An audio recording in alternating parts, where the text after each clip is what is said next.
Just a quick recap. The study, this is the historic area height review. This is the study boundary. It's primarily the historic core of Vancouver in terms of the founding neighborhoods, west of Gore Avenue. We had a number of consultants assist staff with analysis that looked at options for additional height and related density, and we had extensive public consultation.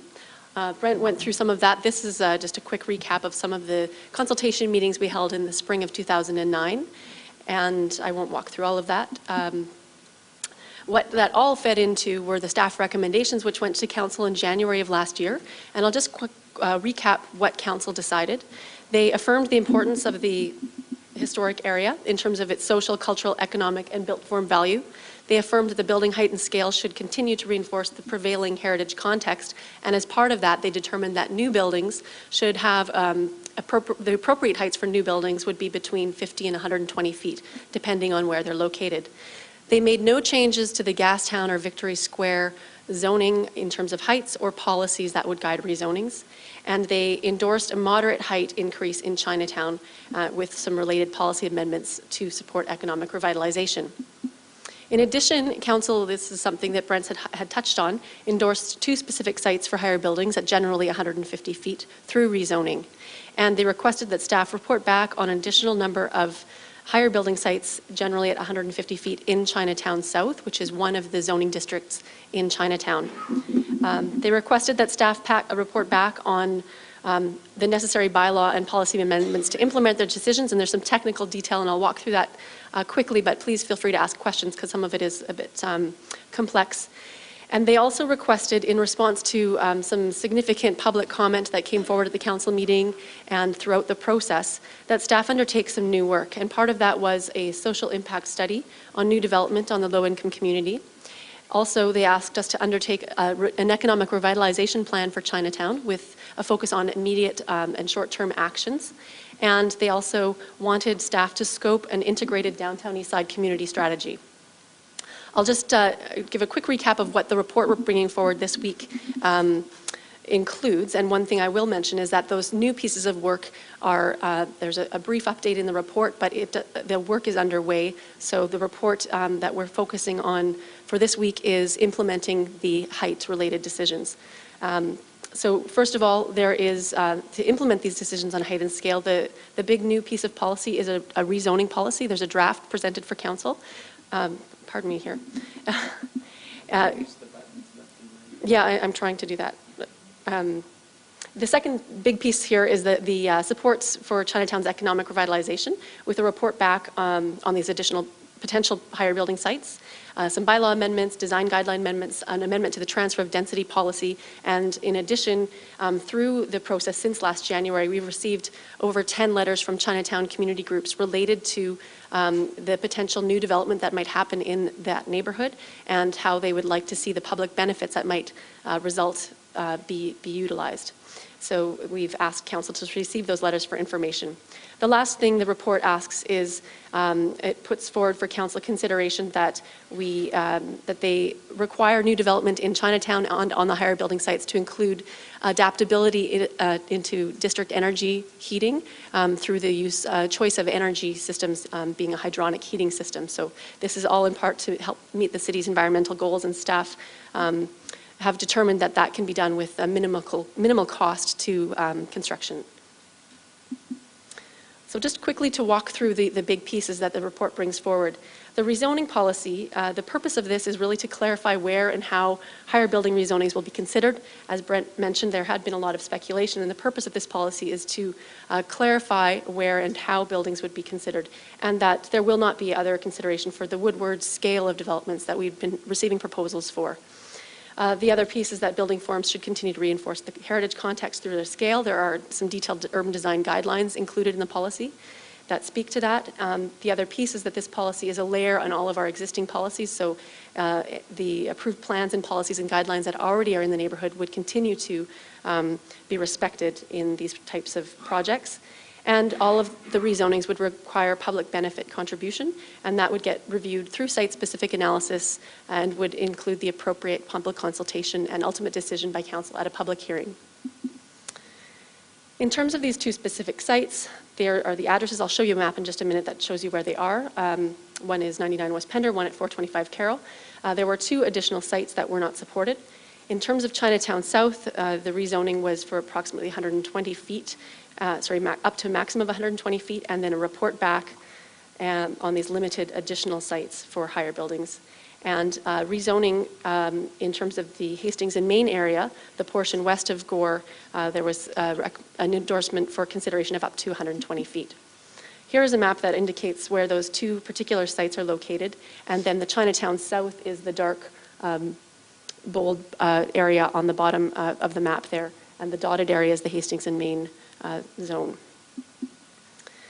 In terms of our report back for the Chinatown South request that Council had, we've done additional analysis and reflected on some of our input from our consultants and consider that if Council were wishing to pursue some additional higher buildings up to generally 150, that be considered south of Kiefer, and the dotted area indicates where that would be, and that only sites with frontage on Main Street would be appropriate areas for that type of height.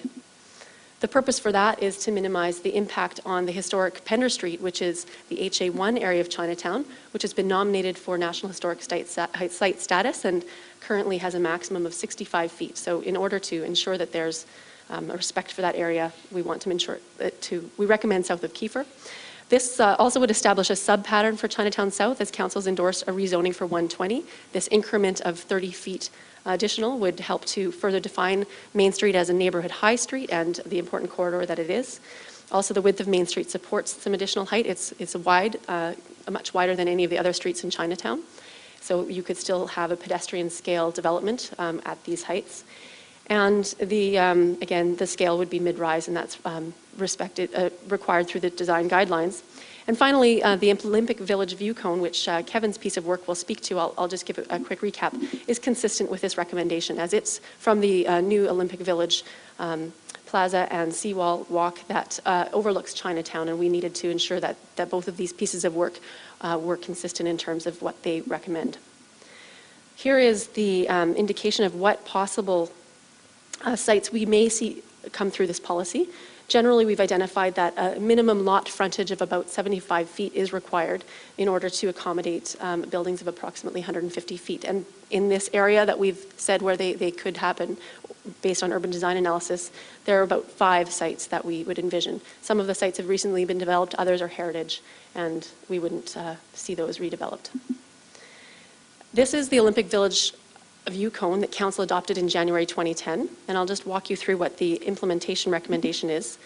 There's a slight shift in the viewpoint, and there are actually 2 views, which Kevin will explain, from the Olympic Village. The one that most affects Chinatown is the Shipyard Pier view cone, and it will protect the view while enabling some development opportunities. And I've just noted here the heights that jog allows for some additional height on Main Street while still allowing for the views behind of the mountain range. In addition, the urban design guidelines have some requirements for consideration of building form and massing on the upper portions of the building so that they also reflect the range and complement the view. In terms of the district schedule, I'll walk through some of this quickly, but there are some recommended amendments to the zoning bylaw.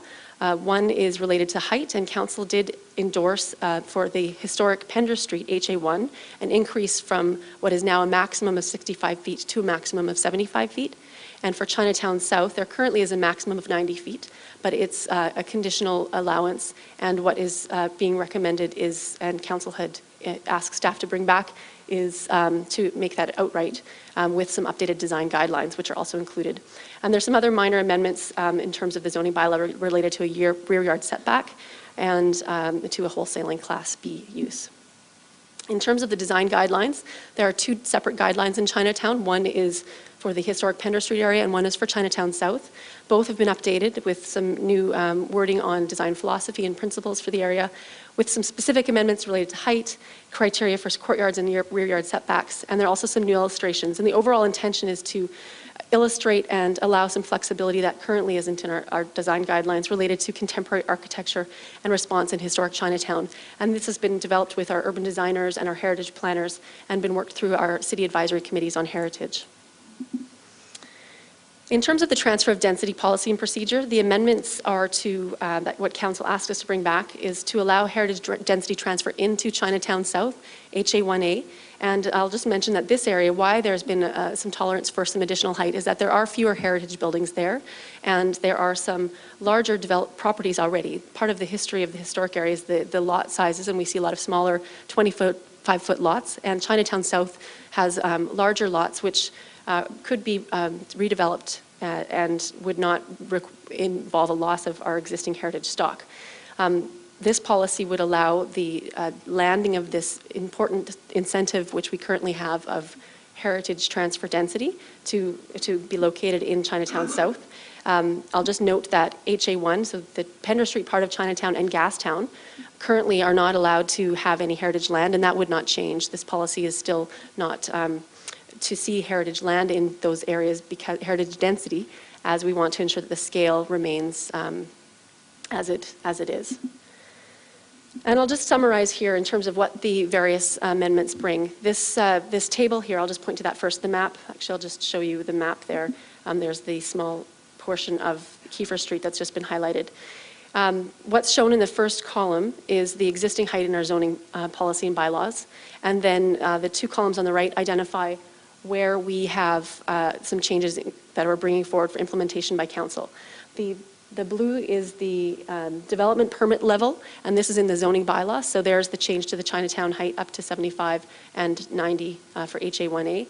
And the rezoning policy is the orange. So there are various levels in that policy. Some areas there's a rezoning to 120, and for the higher buildings, generally 150. There's the two sites, and then the Chinatown south of Kiefer on Main Street. And then just to summarize, in terms of some density implications, staff have throughout this process, in terms of looking at height, have also looked at building forms and various densities or floor areas that could be achieved. And the one thing that became apparent early in our analysis is that there is significant growth already possible in the current zoning area. There's a lot of, particularly in Chinatown South, a lot of smaller buildings, two, 3-story buildings in an area that could go up to 90, which is about 9 stories. 90 feet, which is about 9 stories if you used a 10-foot increment. So right now, under current zoning, there's approximately room for an additional 3.3 million square feet over what we see today. And if we were to factor in some ratios for approximate population estimates based on that, there's a potential capacity, if all of that were built out, to be about an additional 5,500 people in the neighborhood. In terms of the council decisions from January 2010, they, through the rezoning, mostly through the rezoning policy, but there's a small increment in that one area of Chinatown where they've asked us to increase it from 65 to 75 feet. There would be about 800,000 square feet of floor area that could be added to the neighborhood. And most of that, as I said, would be through rezoning. So there would be the associated public benefits that help to capture any of the land lift or value that gets, that is attached to that rezoning. And again, as part of that estimation, we could project that if that were to be built out, there could be 1,300 additional people. And the report back, this new piece of information in terms of additional sites in Chinatown South, where we've looked at locating them on Main Street, that would bring about 50,000 square feet over and above what council decided last January, as they've already decided that rezoning of 120 would be something they would consider there. This increment of 30 more feet on the small area of Main Street would bring about 50,000 if those 5 sites were to come forward. And generally, a population estimate of what that additional floor area would bring in terms of population is about 80 people. And that's using approximately 600 square feet per person, which is a sort of city average for estimates of population. In terms of the other factor in our rezoning policy, we are only talking about heights because we do have the design guidelines that we've developed, and there is history in the neighborhood, particularly in Chinatown and Gastown, where the district schedules do not have density maximums in terms of, pardon me, a floor area maximum that you can build to. Rather, it's achieved through the height limits and implementation of design guidelines, and we recommend that that approach continue for a number of reasons in this rezoning policy. And we feel that through site-specific rezoning review, we'll be able to ensure that what's appropriate in terms of a built form and the resulting development is appropriate for the area based on the criteria we've set out. So just a quick summary there, again, what this report brings forward, and I won't read through this again, but that is what we're presenting to Council this coming Thursday for the Historic Area Height Review, and I'll pass it to